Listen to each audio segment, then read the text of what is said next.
Galing siguro to sa trabaho.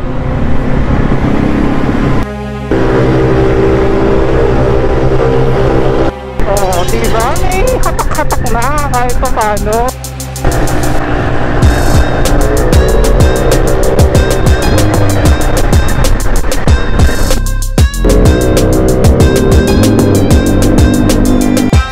Kasi baka kung hindi na ako gago.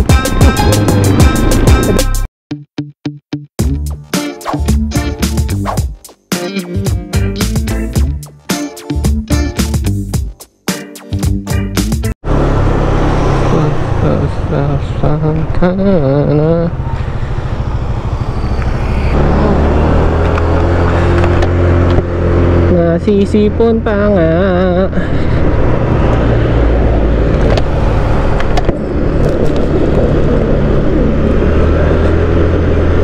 Kaya ako maayos na ito. Minamalat at sinisipon pa ako. Divine Mercy Gate for parking. Sige. Sige.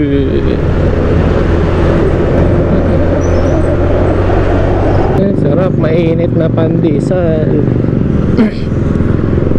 So check. Magandang umaga sa inyo. At medyo minamalat pa at sinisipon. Di pa ako nakakapagkape. Hinatid ko na yung girlfriend ko doon sa trabaho niya dito sa may Marilao, malapit sa Divine. At teka lang, balubak eh. Uy.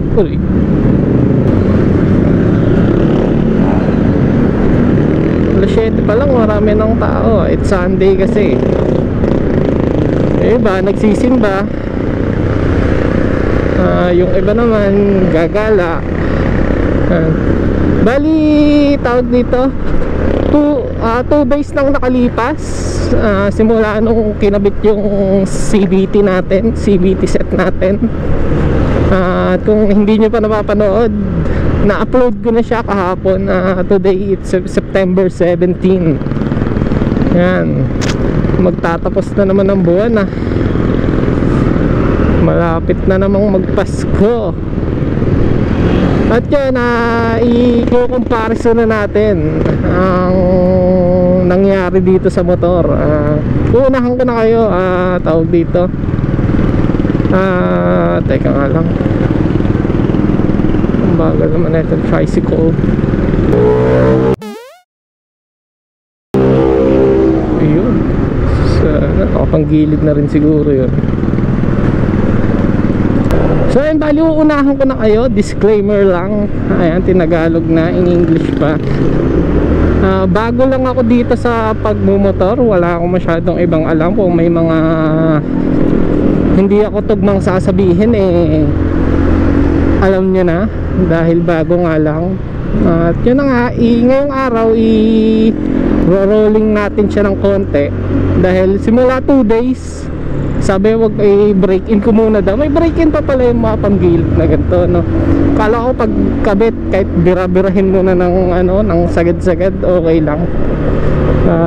Parang papakapitin daw muna. At nagpalit nga pala ako ng pipe. Bali yung AMR tinanggal ko muna kasi mas mararamdaman daw siya pag sa stock pipe Hindi ko tsaka yung bola niya, hindi ko alam kung ano yung nilagay na timbang. Pero sabi naman ni Michael, yung tropa ko, straight straight G's. Doon pa tayo magte-testing sa bandang arena pero tamang kwentuhan muna tayo ngayon. Samahan nyo ako. Itong may nakapanggilid din to. So yan, check. Sa point na yan, hindi pala yan. Kilala ko pala yan, si Marco pala yan, yung tropa namin na tropa namin nila Billy. Hindi lang pala nakapanggilid dyan, nakablock din pala yan. Kaya hindi ako makaabot dyan. Si Marco ba to?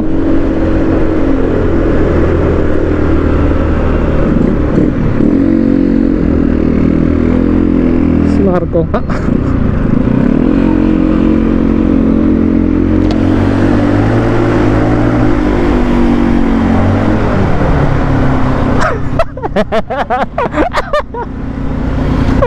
Si Marco pala to.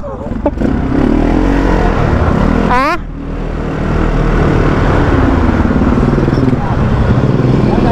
Gatid. Doon talaga na yung ano? Doon. So malapit sa Divine. Testingan natin to sa arena.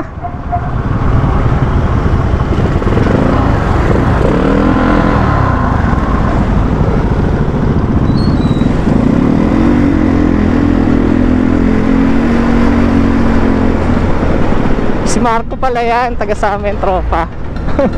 Tropa namin nila Billy.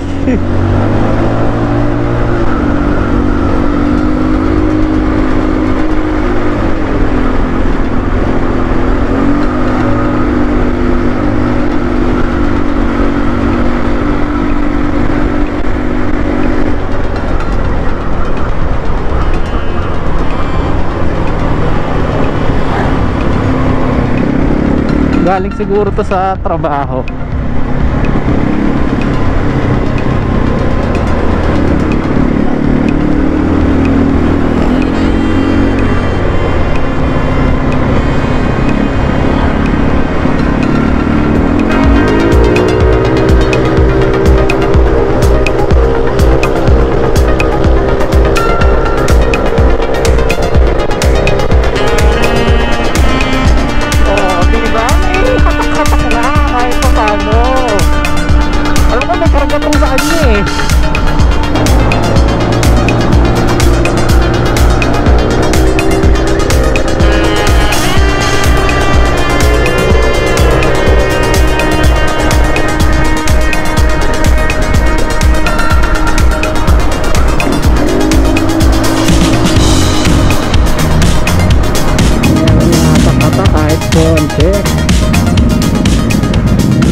May tumatawid na aso. Oh, hinabol yung kabayo.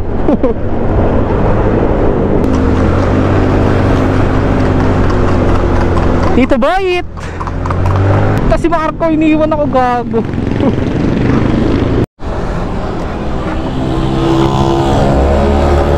So ayan, bali nagpagas na tayo.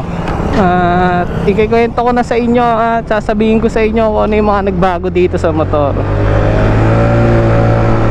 Siyempre unang-una, nawala yung dragging niya. Tapos nawala yung ingay ng panggilid kasi bago lahat ng CVT set, yung parts ng CVT set, tapos nilinis. Gumanda yung hatak niya. Siyempre bago. Bago lahat eh. Nag-iba siya ng konti dun sa stock. Siyempre panggilid lang naman ang pinalitan natin. Hindi tayo nag-block. Hindi tayo nagpalit ng cams. Basta all stock pa rin yung makina. Panggilid lang talaga yung bago. Sa akin parang ano siya, ang nangyari, parang na-refresh ng konti kasi bago yung panggilid eh. Hindi rin naman pala tayo makapag-testing dito kasi ayan na ang nangyari. Puro putik. Doon at doon na siguro tayo banda. Tayo na. Tara, napakadulas dyan oh.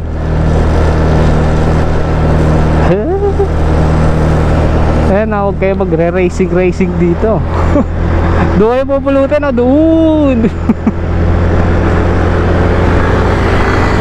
Talaga yung may tinatawag na horsepower. Ayan si Tito Boyet. Ang kanyang horse.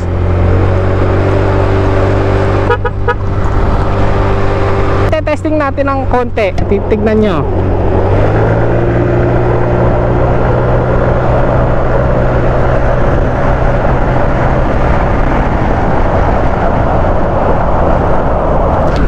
Diba? Medyo may ano na siya, may diin na ng konti. Dati kasi nung stock, pag piniga mo, yung parang parang gano'n eh. Pagka talaga mga nagmumotor na ganito eh, gano'n ang makapag-uusap eh, gano'n yung paliwanag na gagawin mo eh. Parang hindi pa siya muna kumakapit kasi matagal na rin naman yung panggilid na yon. Parang simula din ata nung binili to, all stock pa rin yun eh, walang pinapalitan eh.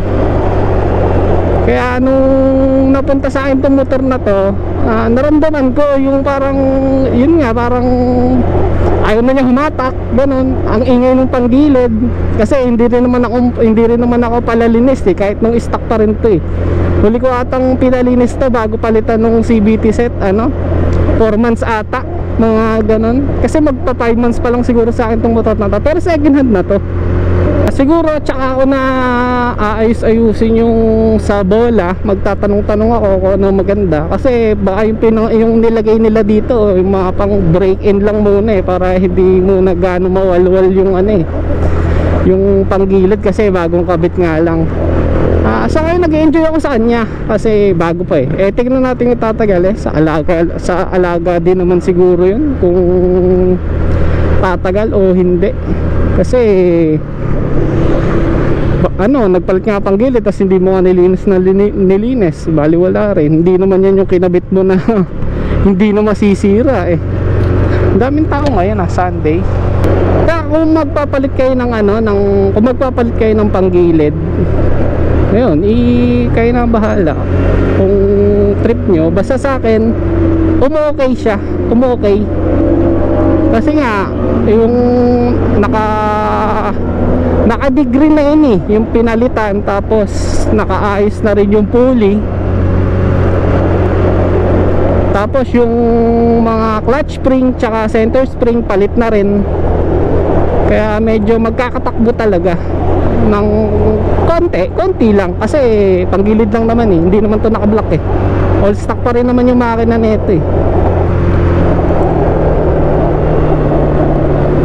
Kaya pala yung sinasabi ng iba, kahit stock lang yung makina basta nakapanggilid, okay na daw pala.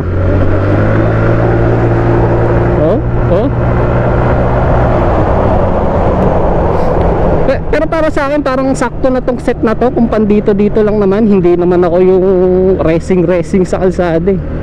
Basta magkaroon lang siya ng takbo, all goods na ako dun. Ang titignan ko dito yung bolang ginamit, kasi baka kunyari diba nasisira din yun pagpapalitan ko, ganun timbang pa rin yung ilalagay ko, kasi hindi pinakita eh. Mga sila eh, mysterious. Kaya yung iba talaga parang pagka ganun sa panggilid eh,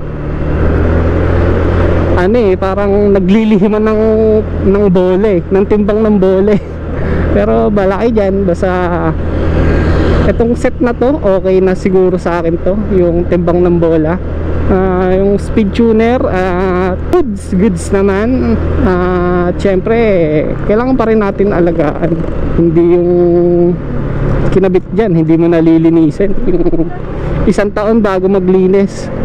Ang gagawin natin mga isang buwan, sabot kalahati linis, ganun. Tapos wag daw sa baha, kasi wala naman na mga gasket to eh. Tsaka yung foam nga pala doon sa may crankcase, bali bibili ako, tsaka bibili ko na rin siguro ng gasket para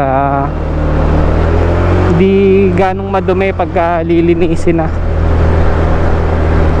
At ayun lang naman, kasi kung dapat nagbibideo na ako noon nung pauwi ako, kung hindi nyo pa papanood yung pagkabit ng CVT set, ayan lang, nasa description yung link, o ilalagay ko na lang sa end screen nito para mapanood nyo rin.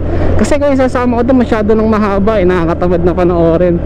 Tsaka hindi naman din ako nagsalita masyado, kasi nagsalita pala ako masyado pero yung audio, pero ngayon inayos ko na yung audio eh. Bali hindi na mawawala ng boses to, kasi inayos ko na siya, nag YouTube na ako. Kasi ang dami talaga na pinagkwentuhan ng mekaniko nung kinakabit yung panggilid, kaso wala eh, ganun talaga. Tsaka hindi rin naman tayo nakapag-testing ng maayos, kasi maraming dumadaan decades. Huwag nating ipilit pag delikado. Yung pala hindi ko nasasabi sa inyo, syempre pag nagpalit kayo ng panggilid, medyo lalakas yung vibrate nya. Kasi banda dito, sa loob nito, ito sa loob niyan, yung sa yung sa speedometer cable, baka lalagyan ko lang din ng ng langis, kasi umingay siya eh. Nung hindi pa napapalitan ng panggilid, maingay na. Ngayon mas umingay pa ng konti, siguro medyo tuyo na siya. Kasi lintik ang ikot niya, walang humpay ang ikot niya habang umaandar eh. Lumakas yung vibrate niya ng konti. Tapos yung mga ibang tornilyo siguro na sa kaha, hihigpitan lang siguro yun. Kaya medyo pero overall satisfied ako dito sa panggilid na to. Ito na yung gusto kong hatak eh. Na lang tayo, stock is good, panggilid lang. At yan, kung nakatulong tong video na to, pa-like, comment and share na lang kung ano ang inyong mga komento, kung may mali ba akong nasabi. Kasi bago lang talaga ako sa pagmumotor at marami pa akong inaaral. Nung kinabit nga to, tinutukan ko talaga eh, para balang araw ako na lang din ang maglilinis, 'di ba? Para tipid-tipid din naman. Wala lang muna tayong mga gamit sa ngayon, pero pag-aaralan natin yan. Ay, nandito na ako sa kanto namin eh. So yun, bali yun na rolling na natin siya ng konti. Nasabi ko na sa inyo kung ano yung naging pakiramdam. Pasensya na kayo kay Waldo, maingay. At yun, ayan na siya. Diba, napakadumi. Alam niyo naman dito sa MacArthur Highway, basa at malubak. So yun, dito ko na siguro tatapusin itong vlog na to. Like, comment, share, and subscribe. Kung may mga tanong pa kayo, kung may mga hindi ako nasabi, i-comment nyo na lang. Bali, ang gagawin ko dito, pang-upload sa Facebook tsaka sa YouTube. Kasi yung kinabit yung CVT set, ang nalagay ko lang sounds pang YouTube. Kaya nung in-upload ko sa Facebook, wala siya, copyright sa Facebook.